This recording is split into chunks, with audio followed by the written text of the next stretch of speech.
Get on, you pair. I'll be knocking. Not too bad, you. All right. Not too bad. Proper job. Fine. Lovely. 'Tis brilliant to meet you both here tonight. So I think we'll start with you, Ken, where you was born and brought up and everything, if that's all right. Yeah. Well, I was born in Rose Sargent Right. back in 1946. Yeah. I had 2 brothers and a sister. Well, I didn't really. I got 3 sisters in St. Wen churchyard. Oh, have they? And they was all buried on the 24th of February, different years. Went to St. Wen school. Yeah. And from St. Wen school, we went top the hill in Weybridge. So what was mother and father called then? What was their Christian names? Father was called William, which they always went as Bill. Right. And mother was Lil. Yeah. But, Was they local Rose Sargent families then, or did they come No. from elsewhere? father was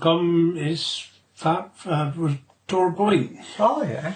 And in the war, he come down some Column retreat Yeah, I know. and clocked in the people that wanted to stay a night. Right. And in the morning, before they went, they either had to pay a shilling or break a wheelbarrow full of stone. Get away. And I don't know how he met up with mother, but they did something. Yeah. Was she from this area, was she then, or her family? Yeah, mother lived just off St. Wen. Oh, right. Good local. Yeah. What was her maiden name then? Hoskin. Oh, yeah. So was you the oldest son of your brothers and sisters? No, brother over at Gazelle was oldest, Terry. Get away. Yeah. Well, no, the two of the girls would have been older than Yeah. E. Yeah. But there was E, then me, and then a sister, and then there was another maid between she and youngest brother. I get it. Yeah. So it was actually in Rose Sargent itself, was it you lived? Right in top of the village. Yeah. Different. Only 19 houses. Everybody knew everybody. There's Lil, Joe, Jack. Yeah. Did you have to go chapel there or no? Yes. Yeah, I got a mark on my forehead from the chapel. Tiny little chapel, wasn't it? Yeah. I shouldn't say it really, but I used to pick up the collection and I always had a packet of sweets at the end of it. Oh, I wonder how that was.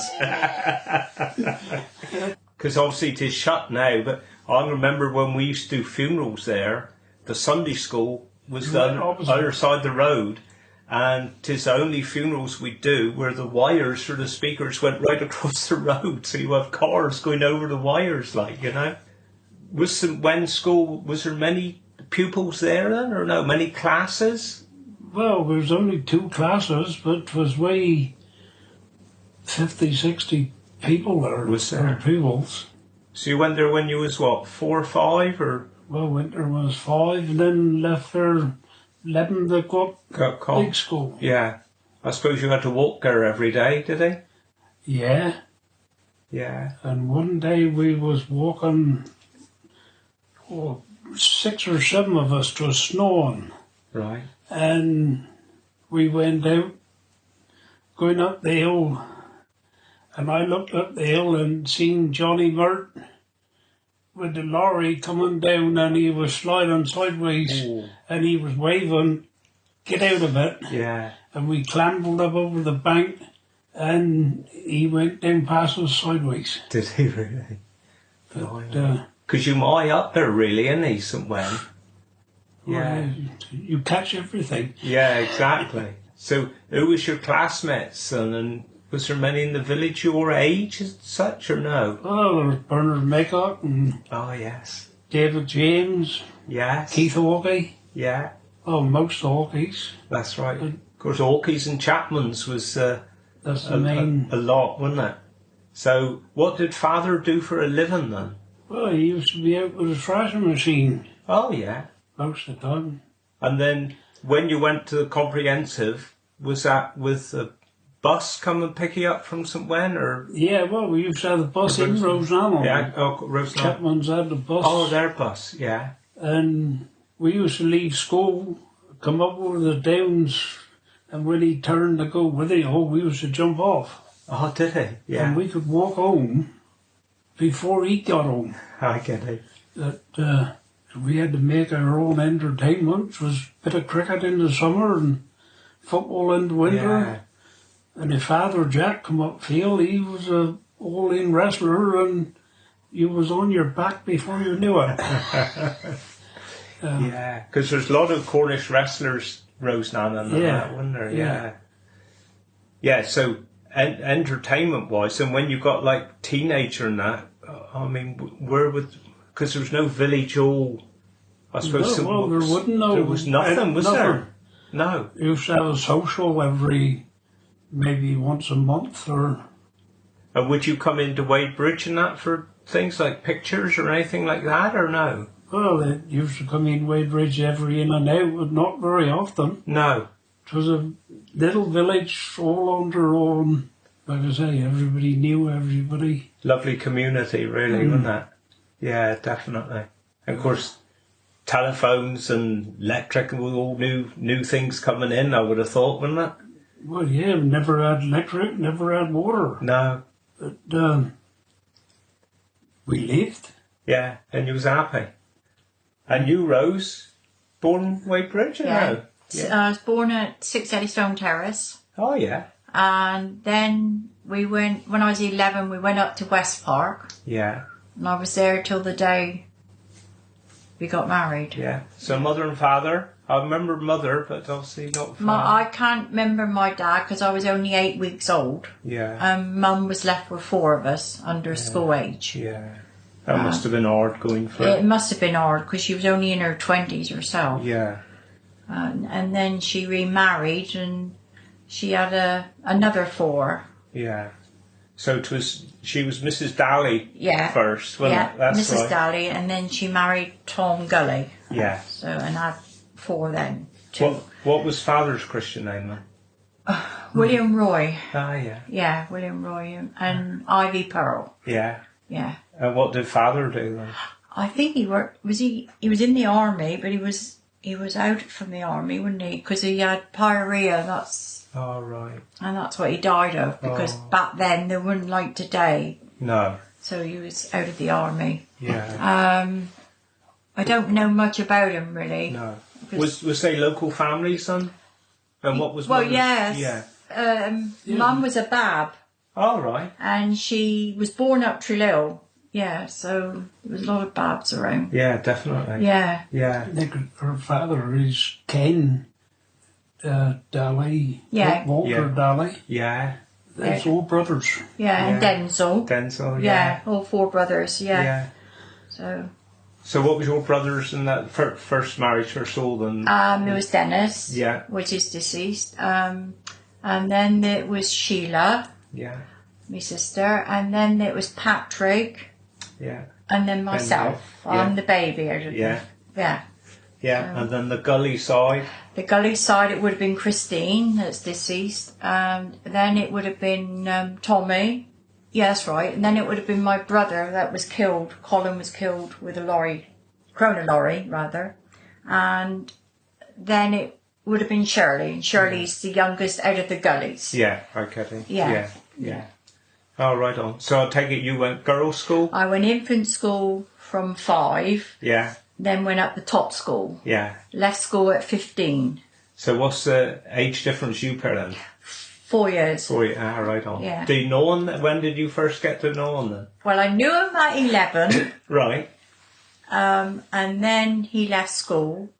We got together again when I was 13, was it? Yeah.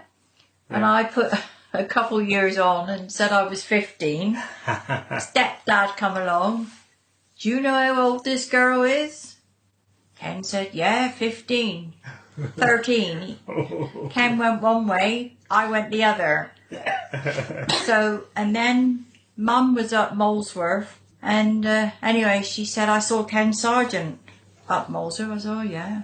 Well, next minute, we got back together. Yeah. So we've been together since, 15 really, isn't it? Yeah. Long time, isn't it, eh? Yeah, a long time. Yeah. Been married 54 years. Yeah. So God, brilliant. Where did you get married to him? Ecclesale. Oh, yeah. Yeah. And it was snow, cold, wasn't it? And Yeah. we got married 12 o'clock and we had our reception at the Bridge on Wall. Oh, pretty. Yeah. When Mary and Ted, wasn't it? Mm. Yeah, Mary and Yeah. Ted used to own it then. Yeah. But Yeah. she wouldn't go out with me because I had a wood leg. Well, yeah. We won't go there. Oh. So what did you do when you left school then?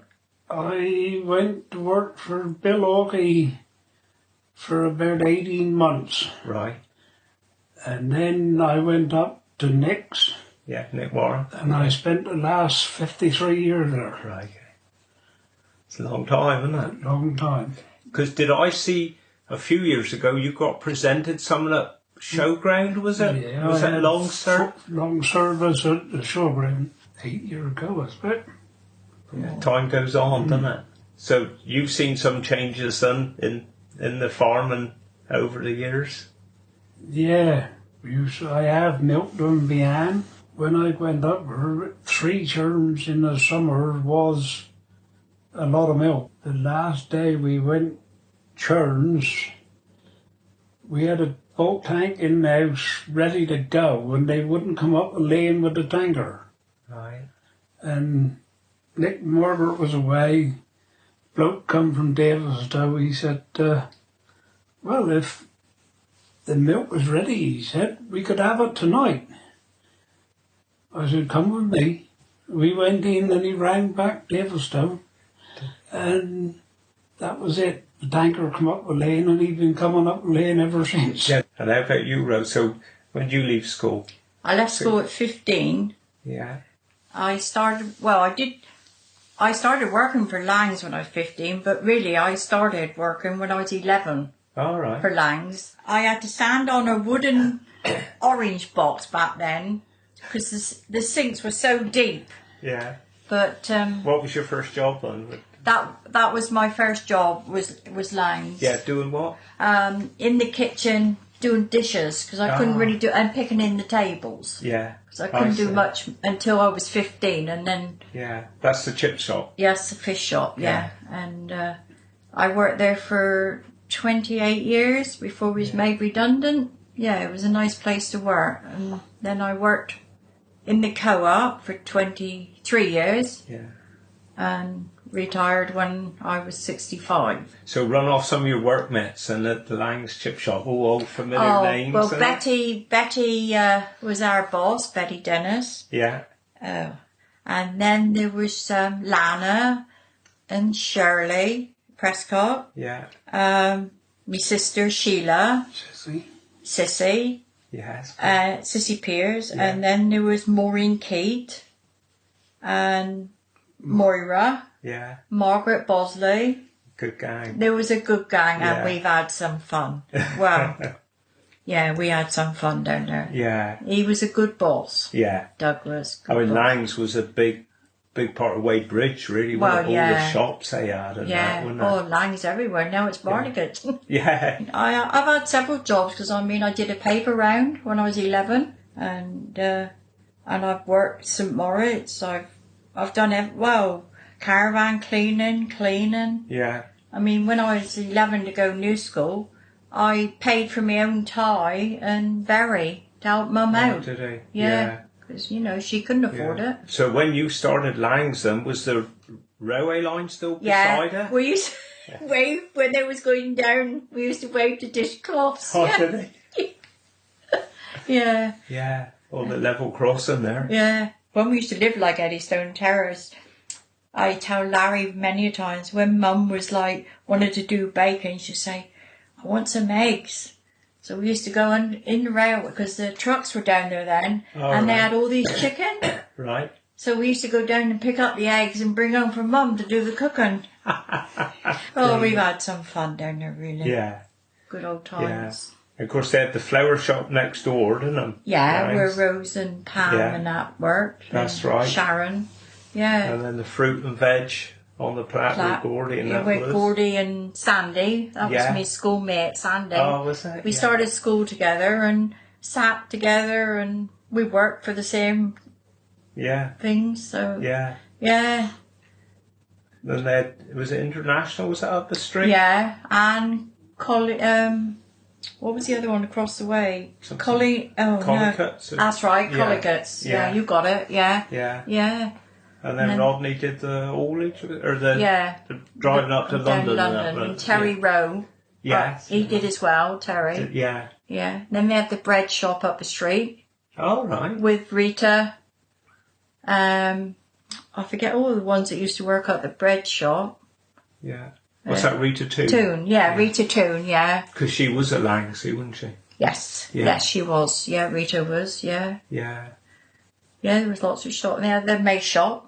Where Nat West was, now Costa Coffee now, isn't it? Yeah. So, and then they had the vans as well that Dick Lang used to go out on. Yeah. Of course, they would be up showground, wouldn't they, as well? They used to have things up there. That was the best thing, really. Good seller, their fruit and veg. Yeah.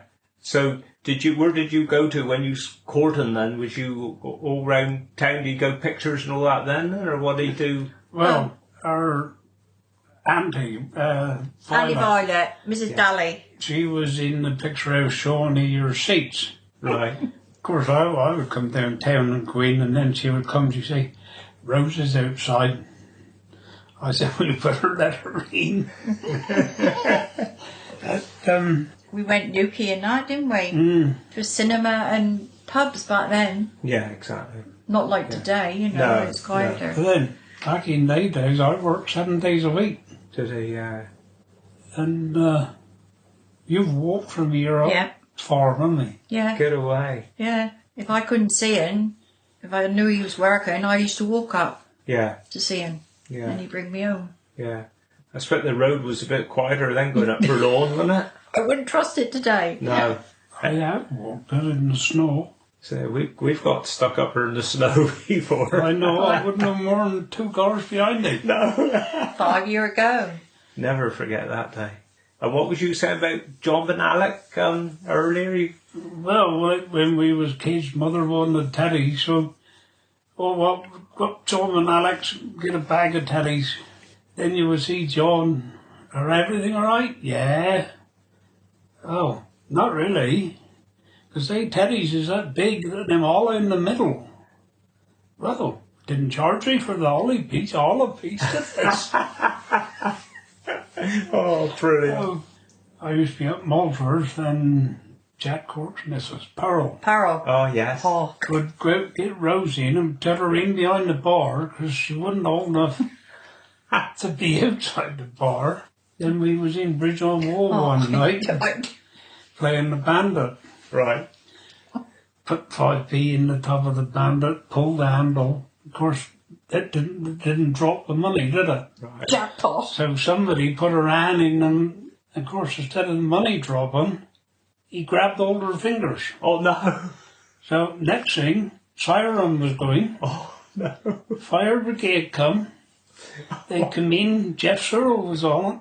Oh, yeah. They come in with the hose pipe. And in the end, they cut the machine up. Oh, your hand got jammed in there, did it? Oh, no. Yeah. We was in pub the next night after, and a bloke beside me said, "Here, somebody them way Brits got strapped to the bandit last night." I laughed at him. He said, "Well, did he know him?" I said, "Yes, he's standing beside of me." Embarrassing. Oh, brilliant. Brilliant. Well, wasn't that brilliant? I think we'll leave it there for this week. I got another bit next week. You might be listening to the podcast like the regular listeners and thinking, hang on a minute, something's changed this week. And what 'tis, you most already realised, always at the beginning, I always introduce it and say what number of podcast it is and then go into the interview. And you might think, "Cool, what a bit of genius. He's switched it around a bit so that it isn't boring. What a genius he is." Well, twin like that at all. I've got a very basic setup really, and what I have to do, I set up where I'm going to record, but then I fast forward it 20 minutes so that then I do my interview, but then I can go back after and do my introduction before the interview and then cut out what I don't want.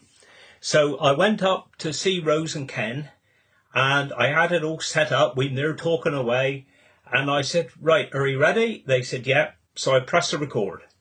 And like an idiot, I pressed the wrong button. So I didn't realise it until we finished the interview, and I went to save it. I thought, hang on a minute, this isn't right. And instead of recording where I'd fast forwarded 20 minutes, I'd started a completely new recording. So I thought, how am I going to get around this? So I went home, and for a couple of hours I'm there trying to edit and trying to see if I could duplicate it and whatever. And in the end I give up. I thought, hang to it. So that's how it came right into the interview this week without me introduction. So I won't make that mistake again, I tell you. But anyway, I think what I will do now, just for my OCD, I will do my introduction now, even though we are, let me see, 21 minutes into the podcast. So here goes. Dave da, Obi Nakan. Welcome to podcast number 80. There, how about that? So we on. In case you didn't know, all your locals here around town will know, today the podcast is with Ken and Rose Sargent. And I went up to see them night before last, had a brilliant time. And I got 2 interviews, this one you've just listened to, and one for next week. And I hope you enjoyed it as much as I did. 'Twas lovely listening to both of them talk. I didn't realise until only a year or 2 ago that Ken was actually a Rose Nanan boy. Never knew that. I knew Rose was Weybridge, and of course I can remember when I was a young boy going in Lang's fish and chip shop. And I tell you what, 'twas just constant fun all the time. As you know, Rose mentioned all the staff there, and they was all laughing and joking. Fantastic atmosphere. Absolutely brilliant. As far as my last week have gone, as you know, last week we had a couple really large attended funerals, which was quite pressurised. This week, every day I've been in to Glyn Valley Crematorium, straight in there, apart from one funeral which was held at our chapel, and that was for a lovely lady. I think we had the service, I think it was 3 days before what would have been her 101st birthday, and she was a real character. I can always remember me mate Terry Rowe saying, when he came on with us as a bearer, he said no 2 funerals are obviously ever the same. You think they might be if you're going in the crematorium every time. You think, well, it is going to be very similar, but I love it how it's always different. And I think the thing that have stuck out this week and the end of last week is what vehicles have led the cortege as we've come to the funeral. We was up Camelford Methodist Church last week, and we had a blooming great lorry led the way in front of the hearse, which was fantastic. And then this week, we did Dear Jack's funeral. He lived in Bodmin, and he was tied up with the Bodmin Fire Brigade forever kind of thing, worked there in the fire station full time. And so what we did, we left the house and went down past the fire station, paused outside for a minute, and then when we was going up towards Glyn Valley by the police station, there was the fire engine, and it led us there into Glyn Valley, and it was a lovely sight, much appreciated by the family. And then on Wednesday, I think this is a first for me, I can't ever remember it, we had Dear Clive's funeral, and of course he was really into his go-karting. So what happened was, as Daisy brought the hearse into Glyn Valley, 2 of his family was there with their go-karts. And I walked in front, and then the 2 go-karts come, and they led Clive into the chapel, just park outside there. And that was quite touching as well. As I say, that was a first for us. As I record this now, 'tis Good Friday. I've been thinking all day 'tis Saturday, but Good Friday. I did do my last long run today, 20 miles. I left here, run over town, and then I went up past Outlands on the way up to Well, I went past Elland Bridge, so yeah, a little way past Elland Bridge for 10 miles, turn round and come back. And I gotta say, I was struggling today.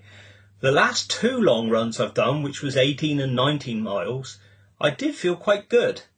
But crumbs, I struggled today. In fact, sometimes I was running and it felt like I was treading water. It was I didn't think it was very good at all. And I had a bit of a pain in my foot. I've had all week underneath the arch of my right foot, which wasn't too good. But I did keep going. But it's quite demoralising, really, because, like, end of last year, I was running the fastest I'd ever run. I know I didn't start running until I was 52, but I was running the fastest I'd ever run. But now I seem to have dropped back, and I'm slower now than I was last year. And 'tis quite demoralising, and I got to get it out my head, really. This week we did lose a very dear friend of ours, Bob Parkhouse. He worked for us for many years, Bobby P, as I like to call him. And he was in his prime. He was a fantastic marathon runner.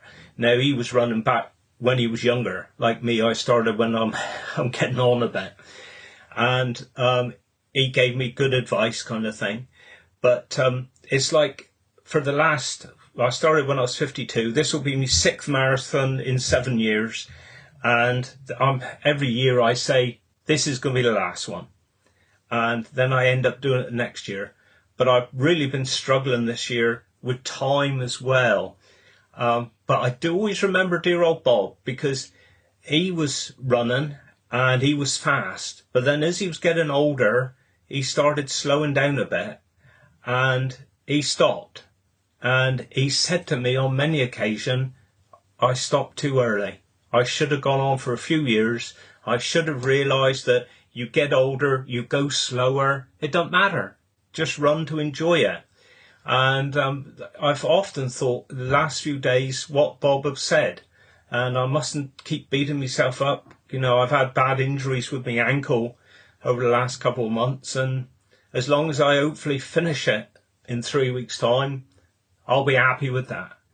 I know at the beginning of the year, I was thinking, I might do it next year because I'll be 60 next year, and it'd be nice to do it when I'm 60.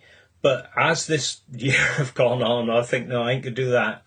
But then, dear Jeff Edwards, I was talking to you this week. I expect a lot of you can remember Jeff. He was a doctor here in Wadebridge, and he ran 5 London marathons. And his last one, he said he ran with Sue when he was 60. And then for a minute, he plants that seed in me brain again. Well, perhaps I will run it next year when I'm 60, but the way I've been feeling this week, I don't think I will do. But thank you to everybody that's donated. I'm over £1,000 now for Alzheimer's Society. On the day, I will be running with me Wadebridge Running Club t-shirt, top on, even though I still haven't run with them yet, because by the time I get mother sorted, they run at 6:30, so I never get down there in time. But I was speaking to Matt Lee 12 months ago, and I said, well, if I wear it times like this, at least it gives the club a bit of publicity, which is proper. But apart from that, I say, 'tis Good Friday today. Tomorrow, Easter Saturday, we have got a funeral at Trelew, middle of the day. And then Sunday, 'tis the egg run. The Widow Sons Motorcycle Club, they do their annual egg run, and all for charity.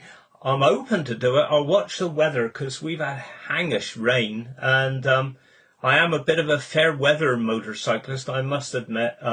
If 'tis pouring down with rain, I won't go because it's okay, I'm all dressed up, but also the one thing I don't like doing is cleaning me bike after. It goes for me push bike as well. I ain't got the patience to do it, but I will do. We'll see how it goes anyway. I think for me Cornish word of the week, I'll actually do what is the Cornish for Rosenannan. Now, this is a lovely little, I suppose you would say, hamlet as opposed to a village. I suppose, really, I'm tempted to say 'tis in the middle of nowhere. 'Tis right out in the countryside. 'Tis a beautiful little place. Really nice feel to it as you drive through. I say near St Wen, Withiel, that sort of area. So I've done a bit of research because I wanted to double check what I came up across first. So Rosenannan is the moorland of the ash tree, apparently. So I checked that and I came up with it twice, but because Ros is more and Anne is the, and on, and it's spelled different to on and agol, but it said it's the moorland of the ash tree. So that's what I've come up with anyway. So I think that's what I'll go with for this week. And for me Cornish dialect of the week, I think I'll go for lerrups, which is like rags or shreds. So if something was, torn to shreds, you'd say 'twas teared all to lerrups. Teared all to lerrups. So that'll be me Cornish dialect for the week. So there we go. Right, well, I'm going to finish it there. Sorry about the confusion at the beginning of the podcast today. I'll get myself all sorted for next week. We'll be back on track next week. You wait and see. But I hope you've enjoyed it anyway. And I'll see you next week. And at least I can get the end right now. So wish you well. Do Guinness. Kerno Bisvican.